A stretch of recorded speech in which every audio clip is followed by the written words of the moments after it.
What is up, everybody? Circon is here bringing you guys another video and trying out something a little bit different. We've done this when the Super Conqueror came out, or when there was news about the Super Conqueror, and this time around we have some other news for the next patch, which is like 9.21.1 or something like that. They've been going ham on those patches. Anyway, it is new French heavy tanks.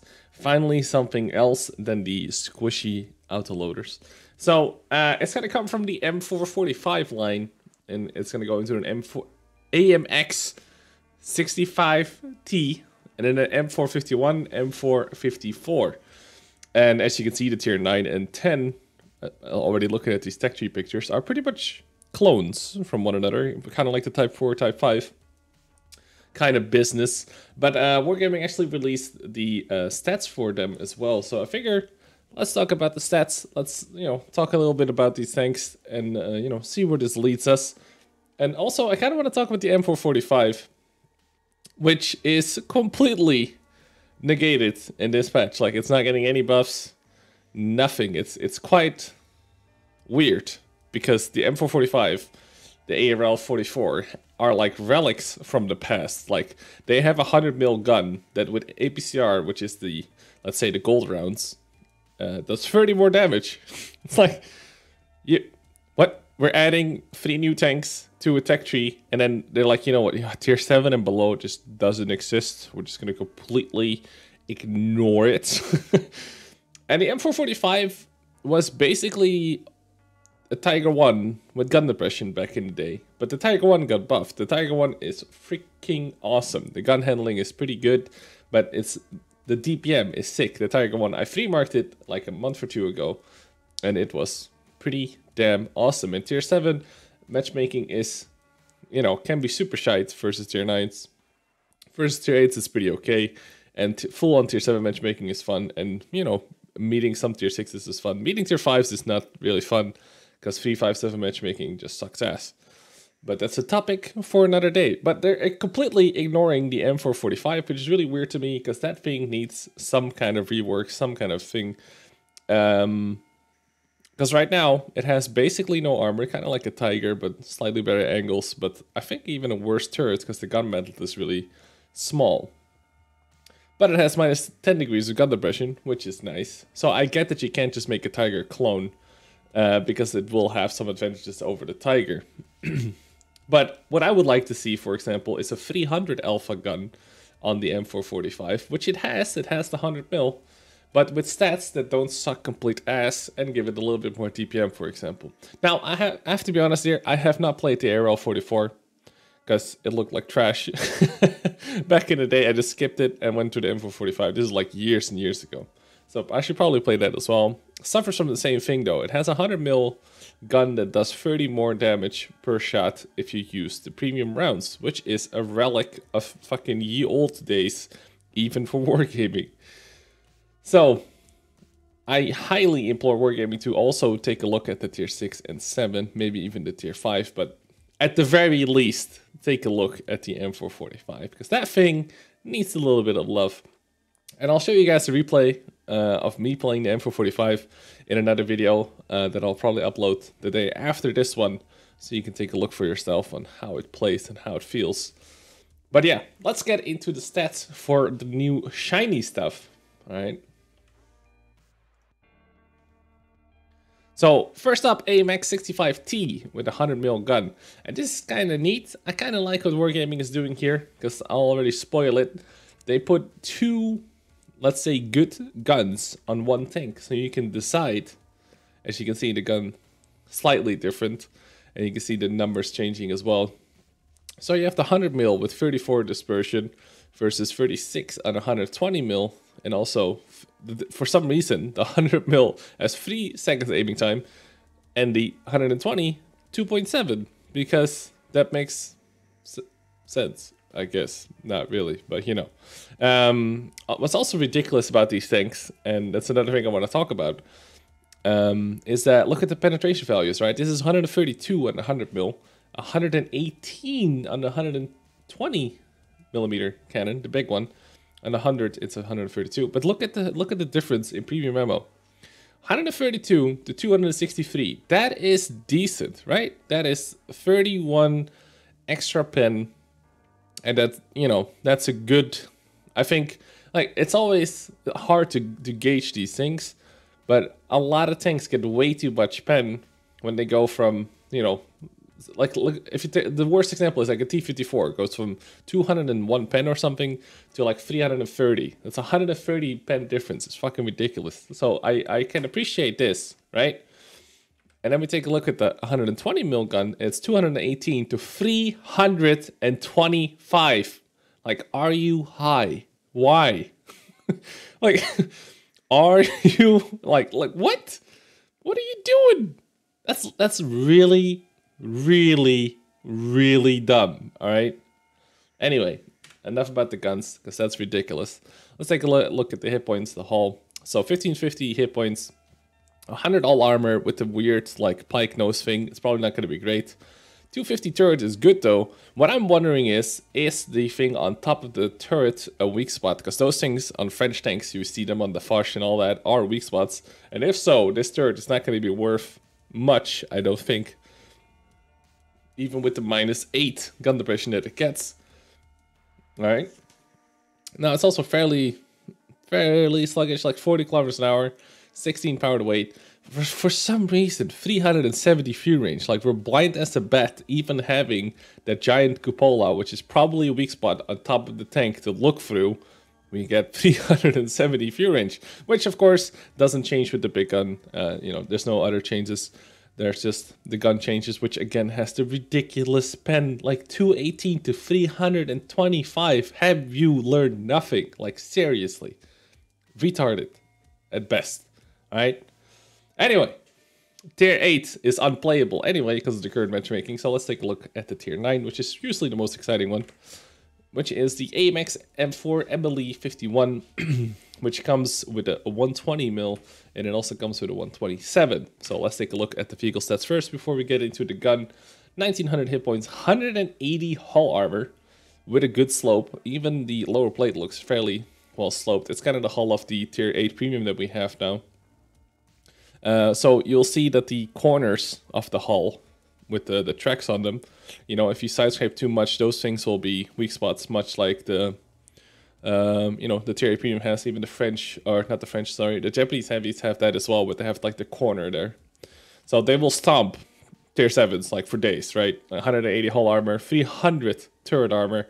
It seems to have a thing in the back, which again will probably be a weak spot. We don't really know. There's no 3D things yet. Engine power 1100, 1600 power to weight, same 40 top speed, 380 fuel range because reasons, like reasons why no one knows. Like this is actually ridiculous. Anyway, so armor looks pretty damn good. Also, these things are huge. Like I don't have the comparison pick right now, but these things, like, they're not as big as a mouse, but they kind of they're trying to be, kind of thing, you know? So they're really big. Another thing about these kind of turrets, much like the M103, if those turret sides are not too well armored, which they are not, they're 80, you know, they're going to be really easy to hit. If you're looking at someone else, you're giving away so much of your turret that you're going to get shot in the side. But we'll have to see about that. Frontally, it's basically like a battering ram, much like, for example, the Swedish heavies, where you just need to not angle at all. You just need to go straight forward, pray to God that they don't have a lot of pen and just destroy things. And these things meeting tier 7s, like, good fucking luck, tier 7s. Like, let's be real.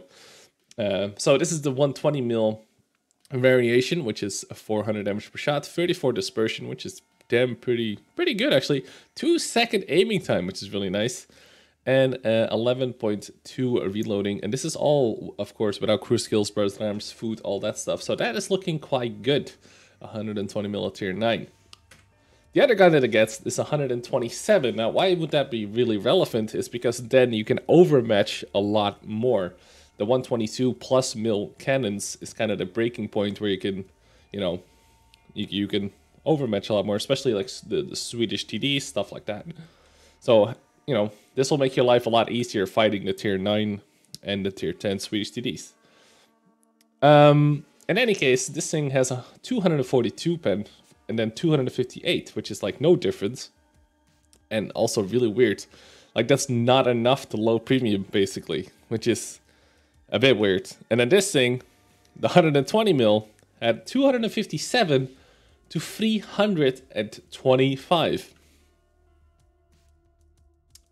What?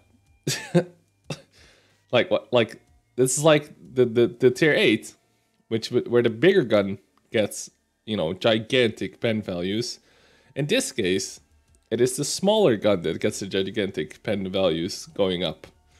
Alright, so these are 470 alpha, 0.36 dispersion, which is, yeah, okay. 2.3 aiming time is absolutely fine. I feel at higher tiers, when you have first steps, 2.3 aiming time is kind of the breaking point. Anything more than 2.3 will make it really unwieldy. But you have to imagine, these things are on relatively slow heavies, so I can only imagine that the gun handling of these will be pretty sweet. Reload is 13.3, so you can do the math for DPM. I haven't yet. Should be fairly decent, if not, should be, you know, around IS levels, kinda, you know. So not great, but at least you will have to, you can actually pen your shots, and you can actually aim a little bit better than, you know, the Russian shotgun. Anyway, these are the tier 9s, of course. Overall, I think they look pretty good. If they have the third weak spot, you know, stuff like that, they don't really seem, at first glance, they don't seem really OP to me. But the gun handling and stuff could make it really fun, actually. Kind of like a super heavy Conqueror kind of thing. Anyway, let's take a look at the tier 10. The tier 10 with 2200 hit points, 220 hull armor, 300 turret armor, and basically looks the same as the tier 9, pretty much. Of course, this has the 120 mil. We'll take a look at the guns later. Turret to first, all that good stuff. Power to weight, engine power doesn't really go up. 390 fuel range at tier 10 is laughable. Even for tier 10 heavies. Top speed of 40 still, that doesn't change at all. The other nice thing is that all these tanks have -8 gun depression, and some of them have a little bit more gun elevation, but they all have -8. So once you get used to the -8 and you're grinding through the tech tree, you know, that's nice. You don't suddenly get a whopping, you know, 11 degrees or something odd like that. So that's nice if you get used to it and you're grinding, right? 264 base pen, 325 premium pen, 65 HE pen, 400 damage, of course. The 120 mil doesn't really change. Dispersion of 133 and 1.8 aiming time with a little bit less than 11-second reload. These guns will be seemingly pretty damn reliable, with, you know, DPM wise, maybe not great. Kind of getting this like E50M vibe, where you get a little bit less DPM, but you're supposed to get a bit more accuracy. And, you know, do accuracy stats really matter? I don't know. But at 1.8 aiming time is undeniably really freaking good on a heavy tank. Again, the armor layout seems fine. I wonder how weak the cupola on the top are, and I wonder how weak the lower plate is. This lower plate seems to be a little bit higher up and less, or way more visible than the tier 9. As you can see in the pictures here, but we'll have to take a look at the 3D pictures once those comes in, once they're on Tanks HD or something. We'll do another video on them. The other gun it gets is a 130, which looks like a gigantic boomstick of a cannon. It looks quite funny to me. Like, this gun looks way cooler, but hey, that's just me. This is just like some medieval Napoleon era kind of cannon slapped onto it. And what do we get for it? We get 250 base pen, which is rather low-ish, on the low end for tier 10. 280 is the other pen value, which is only 30 more on the bigger gun. 280, obviously more than enough. 250 will actually struggle a fair bit in today's brutal tanks because of all the super heavies, all the armor, the turret armor, all that. 560 damage, and then almost a 16-second reload, 2.2 aiming time, and dispersion of 0.35. So these seem to be somewhat accurate, you know, fast aiming time, sorta still derp guns. And I wonder if these things get APCR and then heat or something like that, or AP and then APCR. We'll have to see about that. But those are the tanks that are coming. Again, I really do not agree with some of these pen values, especially on the tier 8. It's just that's just asking for gold spam, right? 218 is such an unreliable pen, you know. Like, you can low roll and not pen the easiest shots in these things versus like IS3s, for example. And 325 is literally like T54 levels, where you can just like auto aim everything you meet pretty much, even at You know, tier 8 especially, like tier 7, like what the hell is gonna stop 325, you know? So absolutely ridiculous. And again, I hope they take another look at the M445, if not also the ARL44. So I don't know if somebody is left at Wargaming that still watches these, but by God, take a look at your stats, please.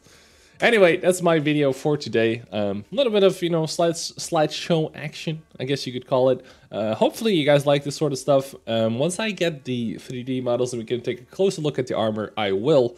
But I figured these kind of update videos, especially in the weekend, I have a bit more time to make these things. So yeah, hopefully you guys enjoyed it. If you did, you know, let me know in the comment section. I would love to hear your thoughts on these new tanks and introductions. You know, kind of poll what you guys think about it. But yeah, thanks a lot for tuning in. I'll catch you guys on the next one. Don't forget to subscribe, all that junk. Tomorrow, or the day after this video, I'll probably put up an M445 video of my own so you can see the tier 7 in its current state. Anyway, that's all for me. I'll catch you guys later. Peace out.